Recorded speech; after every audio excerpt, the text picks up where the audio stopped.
Barishal board 2025 সালের SSC গণিত সৃজনশীল অঙ্কের গ বিভাগ পরিসংখ্যান থেকে 11 নম্বর অঙ্কে সকল শিক্ষার্থী বন্ধুকে স্বাগতম জানাচ্ছি।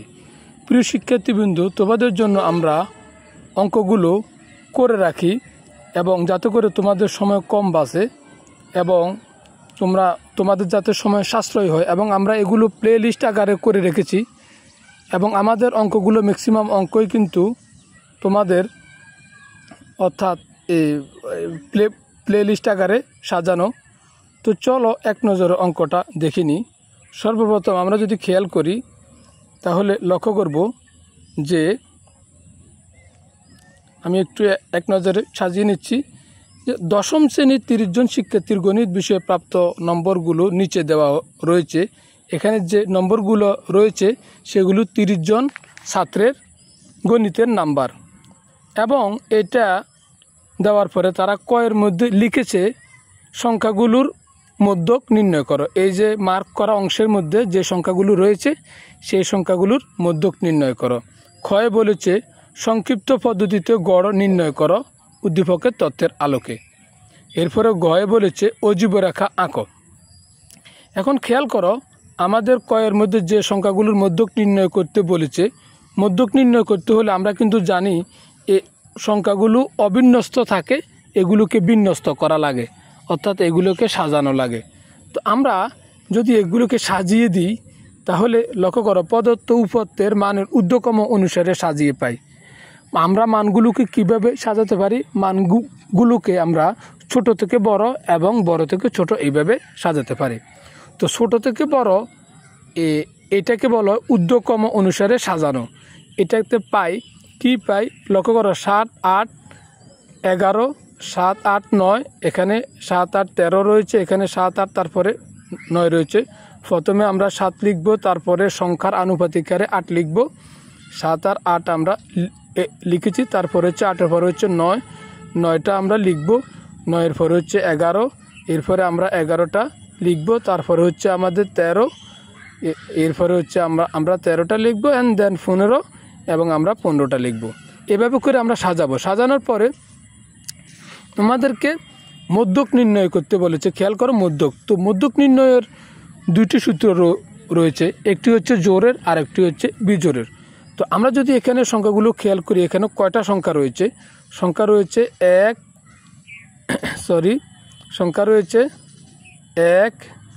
2, 3, 4, 5, 6।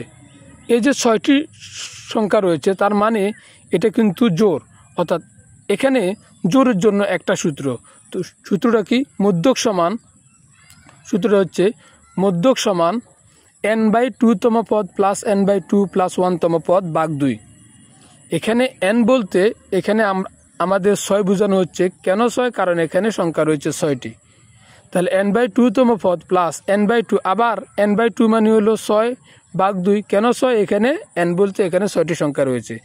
তাহলে n/2 প্লাস 1তম পদ, এইভাবে যদি আমরা হিসেব করি তাহলে আমরা খেয়াল করি, অর্থাৎ 6কে 2 দ্বারা ভাগ করলে হয় 3, এখানে হবে 3তম পদ, এবং এখানে 6কে 2 দ্বারা ভাগ করে এবং যোগ 1, 3 আর 1 4তম পদ।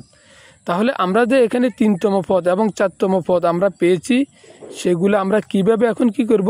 লক্ষ্য করো, 7 হচ্ছে 1, 8 হচ্ছে 2, অ্যান্ড দেন 9 হচ্ছে 3 এবং 11 হচ্ছে 4। তাহলে আমাদের 3তম পদ কত? লক্ষ্য করো, এই হচ্ছে 7, 1, 8, 2, 9 হচ্ছে 3। তাহলে এখানে 3তম পদ হচ্ছে আমাদের 9, সেজন্য আমরা এখানে 9 লিখলাম। এবং এখানে 4তম পদ, এই 4তম পদটা কত? 4তম পদটা হচ্ছে 11, তাহলে এখানে আমরা 11টা লিখলাম। খেয়াল করো, 9 এবং 11 যদি আমরা যোগ করি, 9 এবং 11 যদি আমরা যোগ করি তাহলে হয় 20। 20কে যদি আমরা 2 দ্বারা ভাগ করি, এই যে নিচে হরের যে 2 সেটা রয়েছে 10, সুতরাং মধ্যক সমান 10। তাহলে আমরা মধ্যকের মান কত পাচ্ছি? মধ্যক সমান 10 পাচ্ছি। খ অংশে আমাদেরকে বলা হচ্ছে সংক্ষিপ্ত পদ্ধতিতে গড় নির্ণয় করো। তো সংক্ষিপ্ত পদ্ধতিতে গড় নির্ণয় করব, অর্থাৎ সেইগুলো আমরা এই যে আমাদের যে ইয়েগুলো রয়েছে সেখানে আমাদের সর্বোচ্চ মান 99, খেয়াল করো, সর্বনিম্ন মান 50। তো সর্বোচ্চ মান আমাদের 99। এখানে আমরা যদি একটু খেয়াল করি, একটু এই যে ঠিক আছে, সর্বোচ্চ মান আমাদের 99 কোথায় রয়েছে? এই লাস্টে রয়েছে। এবং সর্বোচ্চ মান 50টা কোথায় রয়েছে? 50টা এখানে রয়েছে, তাই তো। এখন 50 এবং 99, তাহলে আমরা 50 এবং 99 পাওয়ার পরে খেয়াল করো, তাহলে এখানে সর্বোচ্চ মান কত? সর্বোচ্চ মান হচ্ছে 99, সর্বনিম্ন মান হচ্ছে 50। তাহলে আমাদের পরিসরের সূত্র কি? পরিসর সমান সর্বোচ্চ মান বিয়োগ সর্বনিম্ন মান যোগ 1। সর্বোচ্চ মান হচ্ছে আমাদের 99, সর্বনিম্ন মান হচ্ছে আমাদের 50 এবং যোগ 1। তাহলে 99 থেকে 50 যদি আমরা বিয়োগ করি, তাহলে হয় আমাদের 49 যোগ 1 সমান হচ্ছে 50। 49 এবং 1 যোগ করলে 50 হয়। অতএব শ্রেণী ব্যক্তি 5 ধরে শ্রেণী সংখ্যা হবে। আমাদের শ্রেণী সংখ্যার সূত্র হচ্ছে পরিসর ভাগ শ্রেণী ব্যক্তি। পরিসর আমরা কত পেয়েছি? একটু আগে 50 পেয়েছি, খেয়াল করো। পরিসরের জন্য আমরা পেয়েছি কত? 50। এই যে পরিসর সমান 50। তাহলে পরিসর সমান যদি আমি 50 পাই, তাহলে শ্রেণী সংখ্যার সূত্রটা হচ্ছে পরিসর ভাগ শ্রেণী ব্যক্তি। তো শ্রেণী ব্যক্তি বা শ্রেণী ব্যবধান একই। তাহলে 50কে যদি আমরা 5 দিয়ে আমরা ভাগ করি, তাহলে এর রেজাল্ট হয় 10, কারণ 5 10 50। এখন সংক্ষিপ্ত পদ্ধতিতে গড় নির্ণয় করার জন্য এইরকম আমাদের যে উপাত্ত রয়েছে, উপাত্ত থেকে সংক্ষিপ্ত পদ্ধতিতে গড় নির্ণয় করার জন্য এরকম শ্রেণী ব্যক্তির একটা গড় লাগবে, আমাদের শ্রেণীর মধ্যমানের একটা গড় লাগবে, এই যে শ্রেণীর মধ্যমানের একটা গড় লাগবে, টালির একটা গড় লাগবে, গণসংখ্যার একটা গড় লাগবে, আমাদের দাববিচ্যুতের একটা গড় লাগবে এবং FIU এর একটা গড় লাগবে। টোটাল আমাদের 6টা গড় লাগবে। একটা গড় বাড়তি লাগবে টালির জন্য। তো আমরা এখন অঙ্কটা করব। তো এখানে আমাদের কিন্তু শ্রেণীব্যক্তি আমরা 5 ধরে করব, সেই জন্য আমাদের সবচেয়ে ছোটো সংখ্যা হচ্ছে 50। 50 থেকে 54 5, 55 থেকে 59 5, 60 থেকে 64 5, 64 পরে 65 থেকে 69 5, 70 থেকে 74 5, 75 থেকে 79 5, 80 থেকে 84 5, 84 পরে 85 থেকে 89 5, 89 পরে 90 থেকে 94 5, 95 থেকে 99 5। এখন শ্রেণীর মধ্যমানের গড়টা আমরা কিভাবে করব? এটার সূত্র হচ্ছে ঊর্ধ্বমান প্লাস নিম্নমান ভাগ 2। এই দুটোটা সংখ্যা আমরা যদি যোগ করি, তাহলে হবে 104। 104কে আমরা ভাগ করব 2 দিয়ে, কারণ সূত্র রয়েছে ঊর্ধ্বমান প্লাস নিম্নমান ভাগ 2। এই কারণে আমরা 2 দিয়ে ভাগ করলে পাবো 52। এবং আমরা যদি 59 এবং 54 এই দুটো সংখ্যা আমরা যোগ করি, তাহলে হবে আমাদের 114। 114কে 2 দ্বারা ভাগ করলে হবে 57। এরপরে হচ্ছে 64 60 এই দুইটা সংখ্যা যোগ করলে হবে 124। 124কে 2 দ্বারা ভাগ করলে হবে 62। এরপরে হচ্ছে 69, এরপরে হচ্ছে 65।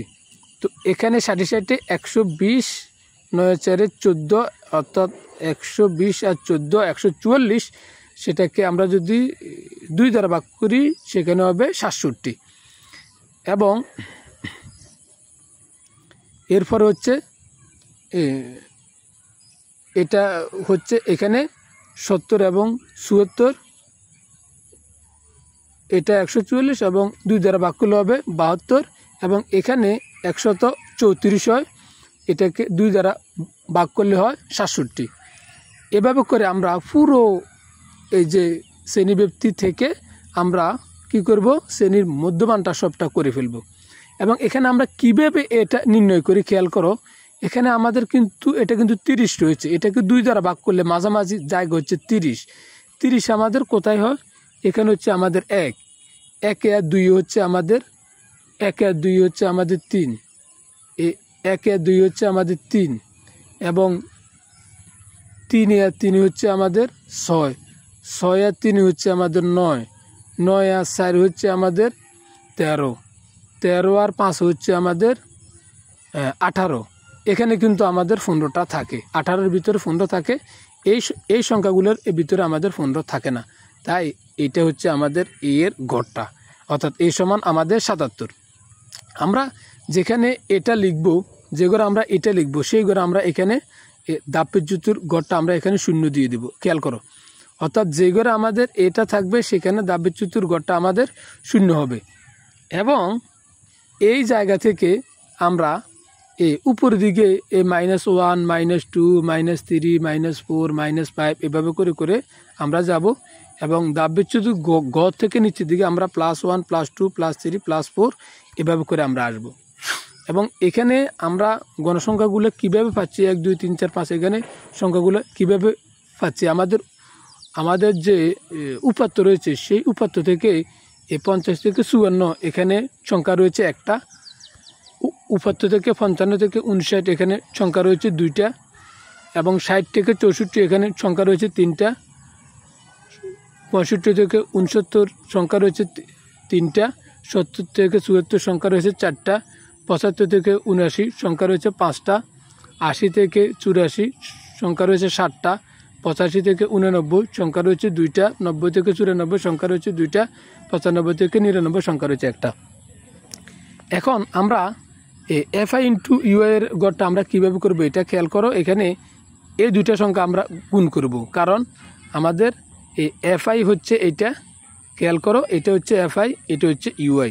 তাহলে FI যদি এটা হয়, UI যদি এটা হয়, এই দুইটা সংখ্যা আমরা গুণ করি। 5 একে 5 প্লাসে মাইনাসে মাইনাস, 4 দুগুণে 8 প্লাসে মাইনাসে মাইনাস, প্লাস হচ্ছে 2 এর জায়গায় এবং এখানে 3 3 9, অর্থাৎ এই 3 এর আগে প্লাস রয়েছে, তাহলে এই 3 এর আগে মাইনাস রয়েছে, তাহলে প্লাসে মাইনাসে মাইনাস।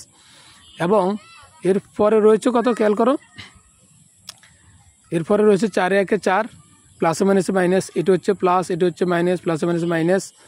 এবং এরপরে রয়েছে 7 একে 7, এখানে কিন্তু আমাদের সংখ্যাটা যোগ, 7 একে 7। এরপরে হচ্ছে 2 দুগুণে 4, এখানে হচ্ছে 3 দুগুণে 6, এখানে হচ্ছে 1 একে 1। এখন আমরা যদি এই সংখ্যাগুলো আমরা বিয়োগেরগুলো আমরা যোগ করি তাহলে আমাদের কত হয় খেয়াল করো।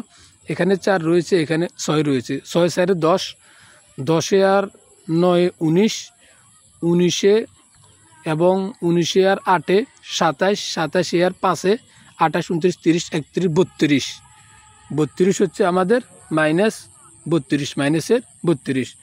আর এরপরে আমাদের এই যে আমাদের সংখ্যাগুলো রয়েছে খেয়াল করো, অর্থাৎ এখানে আমাদের 6 আর 4 10, 10 আর 4 14, 14 আর 7 21, তাহলে আমরা এখানে কি লিখব 21 লিখব। তাহলে আমাদের এখানে 2 10 1 21। এখন যদি আমরা এখানে এটা প্লাসের, এখানে যে তোমরা এই মাইনাসটা লক্ষ্য করছো খেয়াল করো, এই যে মাইনাসটা, এই যে প্লাসটা, মাইনাস প্লাসে আমাদের মাইনাস হবে, তার মানে আমরা এটা বিয়োগ করব। অর্থাৎ এই 2 থেকে 1 বিয়োগ করলে 1, 3 থেকে 2 বিয়োগ করলে 1, অর্থাৎ এখানে আমাদের -11 হবে। কিভাবে -11 হবে, কারণ এই যে এই মাইনাসটা, এখানে যে মাইনাসটা রয়েছে এটা কিন্তু আমাদের এখানে চলে আসবে বড় সংখ্যা হিসেবে। তাহলে এখানে আমরা কি পাচ্ছি, এখানে আমরা পাচ্ছি -11। আমরা এখানে কিন্তু সামেশন FI UI এর মানটা আমরা -11 করে নেব। এখন এখানে যে আমরা সামেশন FI UI এটা আমরা পেলাম, n এর মান পেলাম 30। তাহলে সুতরাং গাণিতিক গড় সমান কি, সুতরাং গাণিতিক গড় সমান হচ্ছে a plus summation FI into UI ভাগ n ইন্টু s। এখানে আমাদের এর মান বলে রাখা ভালো, এর মান 77, সামেশন FI UI এর মান হচ্ছে -11, n এর মান হচ্ছে 30। তাহলে আমরা কি করলাম, এর মানটা আছে এখানে আমরা বসিয়ে দিলাম 77, সামেশন FI UI এটার মান হচ্ছে -11, এখানে আমরা -11টা বসিয়ে দিলাম। এরপরে n এর মান হচ্ছে আমাদের 30, আমরা এখানে 3টা বসিয়ে দিলাম। এরপর s এর মান হচ্ছে আমাদের, এই যে s এর মান হচ্ছে আমাদের 5, প্রত্যেকটা শ্রেণী ব্যবধানে 5 করে আমরা এখানে 5টা বসিয়ে দিলাম। বসিয়ে দেওয়ার পরে এরপরে খেয়াল করো, আমরা এখানে এই জায়গায় যদি আমরা কাটাকাটিটা করি তাহলে কি হয়, এখানে 5 এবং এটা 30, এটা হবে 6। তো 11কে 6 দ্বারা, এই যে 11 রয়েছে, এই যে 11, এই 11কে আমরা 6 দ্বারা ভাগ করব। 11কে 6 দ্বারা ভাগ করলে হয় -1.83। তো এই যে 77 থেকে -1.83 বাদ দিলে আর থাকে 75.17, সেটা হচ্ছে গাণিতিক গড়, যেটা আমাদেরকে ক্ষয়ে বলেছিল যে আমরা গাণিতিক গড় নির্ণয় করব। এবং ঘ নম্বর অঙ্কে আমাদেরকে বলেছে যে অজীব রেখা অঙ্কন করো। তো অজীব রেখা অঙ্কন করার জন্য আমাদের কি করতে হবে খেয়াল করো, আমাদের শ্রেণীব্যক্তির এই গড়টা আমাদের খ অংশ থেকে নিতে হবে, গণসংখ্যার এটা নিতে হবে এবং কমোচিত গণসংখ্যার এটা আমরা বানাবো। এখন এখানে একটা হবে এবং এই 1-এর সাথে এই 2 যোগ করে 3 হবে, এই 3টা এখানে বসিয়ে দেব। এবং এই 3-এর সাথে এই 3 আমরা যোগ করব, 3 3 6 হবে, 6টা এখানে আমরা বসিয়ে দেব এবং এই 6-এর সাথে এই 3 যোগ করে আমাদের 9 হবে, 9টা এখানে বসিয়ে দেব। এই 9-এর সাথে আমরা 4 যোগ করব, 13 হবে, 13টা এখানে বসিয়ে দেব এবং এই 13-এর সাথে 5 যোগ করব, 13 এবং 5-এ 18, এটা এখানে বসিয়ে দেব। 18-এর সাথে 7 যোগ করব, 18-এর সাথে 25, এটা এখানে বসিয়ে দেব। 25-এর পরে 2, 25 এবং 2 27, সেটা 25-এর নিচে বসিয়ে দেব এবং 87 আর 2 29, সেটা 27-এর নিচে বসাবো এবং 29 আর 1 30, সেটা এখানে বসাবো। এখন খেয়াল করো যে ছক কাগজে এক অক্ষ বরাবর প্রতি গড়কে শ্রেণীব্যাপ্তির উচ্চসীমার একক ধরে, তাহলে ছক কাগজের এক অক্ষ কোনটা, অর্থাৎ এটা হচ্ছে ছক কাগজ, আর এক অক্ষ কোনটা, এটা হচ্ছে এক অক্ষ। তো এক অক্ষ বলেছে শ্রেণীব্যাপ্তির উচ্চসীমার একক ধরে আমরা কি করব, এখানে আমাদের যে 54টা রয়েছে, এই যে শ্রেণীব্যাপ্তি হচ্ছে আমাদের এইটা, এই শ্রেণীব্যাপ্তি হচ্ছে এটা, এটার একক ধরে আমরা কাজ করব। আর এখানে এরপর হচ্ছে আমাদের ওয়াই অক্ষ বরাবর ছক কাগজের প্রতি গড়কে কমযোজিত গণসংখ্যার একক ধরে প্রদত্ত উপাত্তের অজীব রেখা আঁকা হলো। এখন কমযোজিত গণসংখ্যা হচ্ছে এইটা, তো এটা যদি আমরা করি তাহলে আমাদের এই জায়গায় খেয়াল করো, এখানে হচ্ছে 54।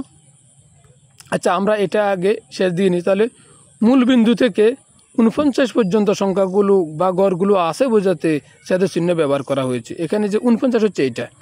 তো এখন যদি আমরা খেয়াল করি যে আমাদের এখানে 54, এখানে হচ্ছে আমাদের 54-54-এর জন্য আমাদের গড় হচ্ছে 1, আমরা এখানে 1 গড়ে আমরা এখানে বিন্দুটা স্থাপন করলাম। এরপর হচ্ছে 59-59-এর জন্য 3, এখানে হচ্ছে 59-59-এর জন্য 3।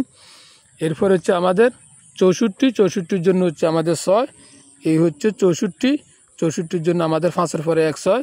এরপরে হচ্ছে 69, এর জন্য হচ্ছে আমাদের 9, 69 এর জন্য হচ্ছে আমাদের 9, অর্থাৎ 10 থেকে 1 কম। এরপরে হচ্ছে আমাদের 74-74-এর জন্য হচ্ছে 13, এই যে 74-74-এর জন্য হচ্ছে 13, 5 5 10 3 13। এরপরে হচ্ছে 79, এর জন্য হচ্ছে 18, তাহলে 79 এর জন্য হচ্ছে 18, 3 5 15, 16 17 18। এরপরে হচ্ছে 84, এর জন্য হচ্ছে 25, 84 এর জন্য হচ্ছে 25, এভাবে করে। এরপরে হচ্ছে 89, এর জন্য হচ্ছে 27, 89 এর জন্য হচ্ছে 25 2 27। এরপরে হচ্ছে 99, এরপরে হচ্ছে 30, 99, এরপরে হচ্ছে 30, এখানে 30টা রয়েছে। ডিয়ার লার্নার, আমাদের অঙ্কগুলো কেমন লাগছে? যদি ভালো লাগে তবে অবশ্যই লাইক কমেন্ট সাবস্ক্রাইব করে পাশে থাকবে। আল্লাহ হাফেজ।